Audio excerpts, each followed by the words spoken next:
விஜய் அவர்கள் அரசியலுக்கு வந்ததுக்கு அப்புறம் இந்த இன்ஸ்டா கருத்து கணிப்பு எக்கச்சக்கமா வர ஆரம்பிச்சிருச்சு. உங்களுக்கே தெரியும், விஜய் ரசிகர்கள் நிறைய பேர் 18 to 35 தான். அவங்க எல்லாரும் இன்ஸ்டாவில் இருக்காங்க. அதுல சில பேர் என்ன பண்றான், வியூஸ்க்காக ஒரு நோட் பேடை தூக்கிக்கிட்டு எங்கேயாவது போயிடுறான்.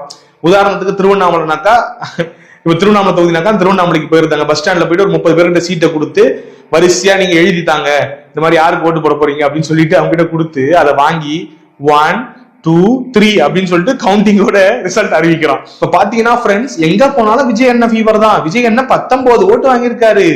தமிழ்நாடு ஃபுல்லா விஜய் அண்ணனுக்கு தான் ஆதரவு அப்படின்னு சொல்லிட்டு போயிடறான். அரசியலே தெரியாம சினிமாவில இருந்து டைரக்டா அரசியல குதிச்சவனுங்க நம்ம விஜய் ஃபேன்ஸ் ஃபுல்லா. அவன் என்ன பண்றான், மனசுக்குள்ள மிகப்பெரிய கற்பனை கோட்டையை வளர்த்துக்கிட்டு வாழ்ந்துகிட்டு இருக்கிறான். நாளைக்கு ரிசல்ட் வரும்பொழுது இது மிகப்பெரிய மன உளைச்சல் தரும். சில பேர் சாதிக்காக ஓட்டு போடுவான், சில பேர் பணத்துக்காக ஓட்டு போடுவான், சில பேர் கட்சிக்காக ஓட்டு போடுவான், சில பேர் வேட்பாளருக்காக ஓட்டு போடுவான், சில பேர் காலங்காலமா அந்த கட்சியில பயன்பெற்று இருப்பான், இல்ல பயனாளரா இருப்பான், அரசினுடைய திட்டங்களுக்கு பயனாளரா இருப்பான். இப்படி பல ஃபேக்டர்ஸ் சேர்ந்ததுதான் ஒரு எலெக்ஷன், ஒரு வாக்குங்கிறது செலுத்துவாங்க. அப்ப இதெல்லாம் தெரியாம ஏதோ ஒரு இடத்துல போய் நின்னுகிட்ட ஒரு 30 பேர்கிட்ட சீட்டை கொடுத்து கண்டதை எழுதி கிறுக்கி வாங்கி ஏதாவது பேசிட்டு போயிட்டுனா அது முடிஞ்சா வெறும் இன்ஸ்டால மட்டும் ஜெயிக்க முடியாதுங்கிறது என்னுடைய கருத்து. டாடா.